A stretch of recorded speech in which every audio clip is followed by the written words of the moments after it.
श्री तिरुपति बालाजी, इनके प्रति रामानुजाचार्य जी का शिष्य भाव है। मतलब भगवान शिष्य हैं ये कहने में तो अनुचित लगता है, लेकिन लीला ही ऐसी हुई है कि यही मानना पड़ेगा कि वहां रामानुजाचार्य जी जो है वो गुरु रूप में विराजमान है, आचार्य रूप में विराजमान है।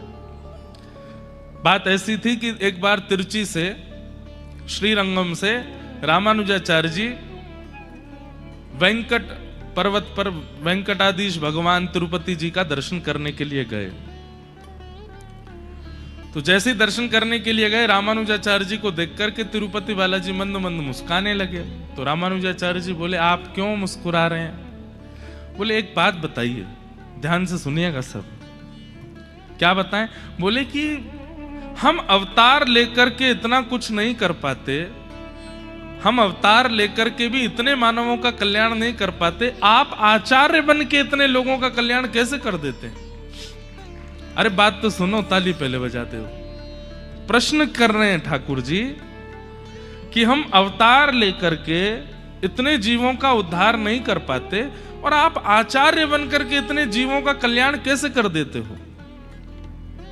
ऐसा क्या है आपके पास? तो रामानुजाचार्य जी विनोद में बोले, मंदिर में बैठ करके ज्ञान उपदेश नहीं सुना जाता, मंदिर से बाहर निकल के आओ पहले। अब प्रश्न किया है और संशय का समाधान आचार्य से पूछ रहे हो, तो मंदिर में बैठ के कौन संशय करता है? भाई संशय करने वाले को, जिज्ञासा करने वाले को नीचे बैठना चाहिए, बाहर आइए पहले। तो ठाकुर जी बाहर आ गए मंदिर से। बोले, अब बताइए। ठाकुर जी तो बाहर आए, लेकिन चंवर अभी भी डुरा रहे थे। आसपास लोग पंखा कर रहे थे ठाकुर जी को, कोई तुलसी अर्चना कर रहा था, कोई कमल चढ़ा रहा था।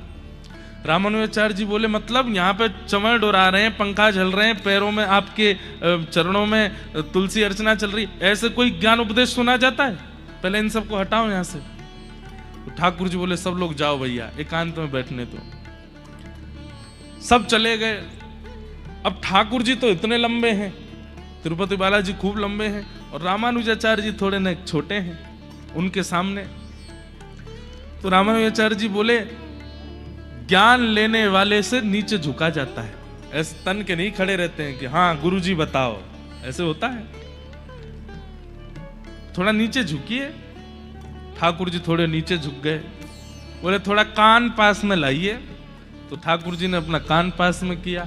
इतने में रामानुजाचार्य जी ने अपना अंग वस्त्र उड़ा दिया ठाकुर जी के ऊपर, और कान में जो हमारा गुरु मंत्र है, अष्टाक्षर मंत्र, सुना दिया।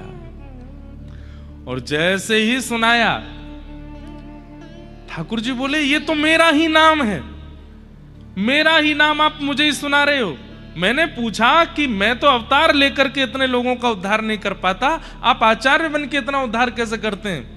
रामानुजाचार्य जी बोले, वही तो बताना था, आप वो नहीं कर पाते जो आपका नाम कर देता है। आपका नाम। वेंकटेश भगवान के नेत्र सजल हो गए। बोले कि अब आप यहीं विराजो। और संपूर्ण दक्षिण भारत में समस्त देवस्थानों में आप प्रणाम की मुद्रा में बैठे हैं, लेकिन तिरुपति में आप आशीर्वाद की मुद्रा में बैठे हैं। वहां पर आप वेंकटेश भगवान के सामने ऐसे बैठे हैं, रामानुजाचार्य जी। तो पिता पुत्र गुरु, पिता और शिष्य तो सुने, अब ये थे गुरु। और संपत कुमार भगवान, उनके प्रति रामानुजाचार्य जी का पुत्र भाव है। ठाकुर जी पुत्र हैं और रामानुजाचार्य जी पिता के भांति वहां ठाकुर जी के सन्मुख हैं। ऐसे श्रीमद रामानुजाचार्य जी महाराज, उनकी कृपा से दक्षिण भारत में आज भी भक्ति का संचार, आज भी भक्ति प्रवाहित हो रही है। ऐसे आचार्य चरण को हम बारंबार प्रणाम करते हैं। नख पे धार लियो गिरिराज, नाम गिरधारी पायो है। नख पे धार लियो गिरिराज,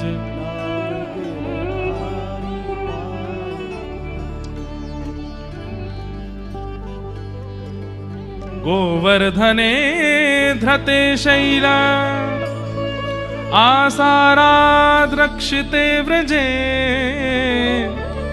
गोलोकादावृते व्रजत कृष्णम सुरभि शक्र एव च। सब ब्रजवासियों को लेकर के ठाकुर जी गोवर्धन गए और गोवर्धन में जाकर के कही भैया इनको पूजो।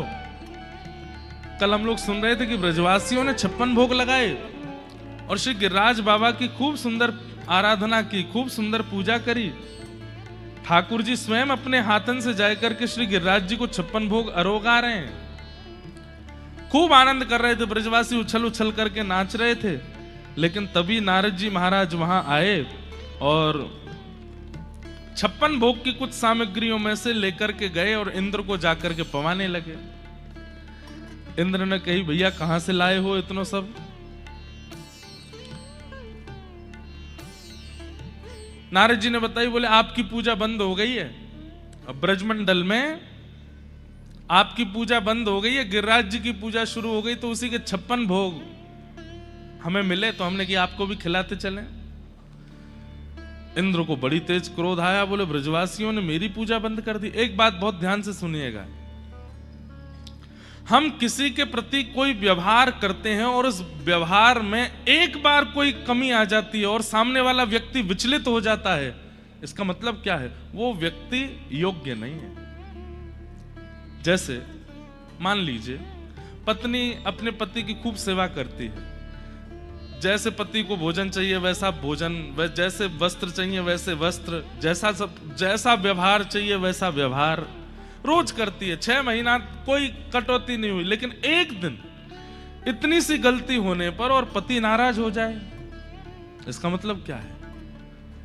6 महीने आपकी की गई सारी आराधना व्यर्थ हो जाती है केवल एक बार की क्रिया में। तो इसका मतलब आप दोषी नहीं है, उसका स्वभाव ही खराब है, उसका स्वभाव ही उचित नहीं है। ठाकुर जी ऐसे नहीं है। भगवान का स्वरूप कैसा है?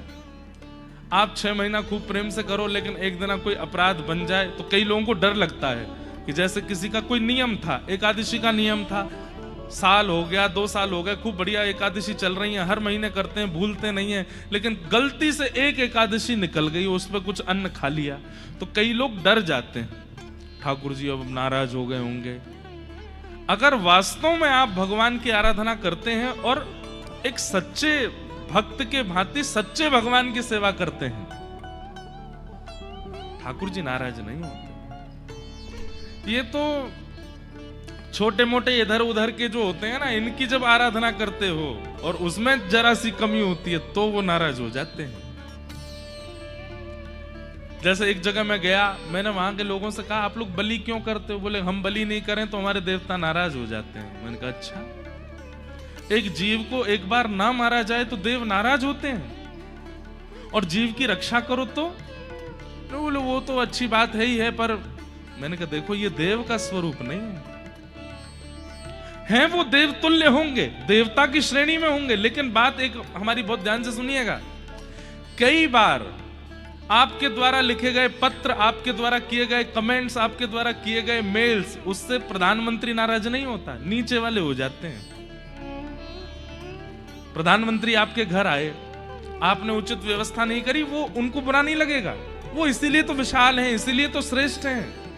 लेकिन कोई छोटा मोटा अधिकारी आ जाए जो कभी प्रधानमंत्री के संग रहा हो, वो घर आ जाए और उसकी सेवा में चूक हो जाए, 2 मिनट में उसकी भौंच चढ़ जाती है, आपने ये नहीं किया, आपने वो नहीं किया, आपने ऐसा नहीं किया। ठीक वैसे ही अगर मूल ठाकुर जी की आप आराधना करते हैं, वो नाराज नहीं होते। उनकी सेवा में आपसे कोई अपराध बन जाए, कोई गलती हो जाए, हाँ एक चीज से नाराज होते हैं बस, और वो क्या है? किसी भगवत भक्त का अपराध, भक्त का अपराध, ब्राह्मण का अपराध, गौ का अपराध और नारी अपराध, ये 4 अपराध ठाकुर जी से सहन नहीं होते। आपने ठाकुर जी का श्रृंगार नहीं किया अच्छे से, वो नाराज नहीं होंगे। आपने ठाकुर जी को भोग नहीं लगाया, वो नाराज नहीं होंगे। पर एक स्त्री का अपमान कर रहे हो और ठाकुर जी को 56 भोग लगा रहे हो, ठाकुर जी निश्चित नाराज होंगे। ठाकुर जी को सोने चांदी के आभूषण पहना रहे हो और यहां ब्राह्मणों को गाली दे रहे हो, ठाकुर जी निश्चित नाराज होंगे। गायों की रज रज के सेवा कर रहे हो, लेकिन भक्तों को कुछ नहीं समझते हो, तो ठाकुर जी निश्चित नाराज होंगे। इसलिए ये 4 बातों का ध्यान रखिए। एक तो कभी गौ सेवा में आपके प्रति अपराध ना बने, विप्र सेवा में अपराध ना बने, भक्त सेवा में अपराध ना बने, और स्त्री के मान सम्मान में आपसे अपराध ना बने, तो ठाकुर जी आपसे नाराज नहीं है। कई लोग कहेंगे महाराज जी स्त्री पुरुष का अपराध करे, वो स्त्री पुरुष का अपमान करे, उसमें नाराज नहीं होते ठाकुर जी। देखो पहले के जमाने में स्त्रियां किसी को अपशब्द बोलती ही नहीं थी। अब कलयुग आ गया है और अब घोर कलयुग आ गया है, और इस घोर कलयुग के कारण क्या हो गया भैया? वो पीछे अम्मा क्यों उठी? गुब्बारा गिर गया? क्या गिरा? सब ठीक है ना? हाँ ठीक है, बैठ जा। छिपकली गिरी थी क्या?